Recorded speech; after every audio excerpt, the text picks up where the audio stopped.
You don't check your credit score? Makes sense. Why would you want to know the number that decides whether you get approved for a house, a car, an apartment, or even a credit card? Surprises are fun, right? Like picking out the car you love. Then finding out your score is a 542. Surprise. Over 100 million Americans have a credit score under 650.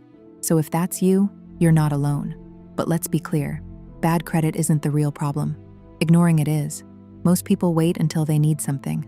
Then suddenly they care. I need a mortgage tomorrow. Maybe I should check my score. Or, you could be proactive instead of reactive.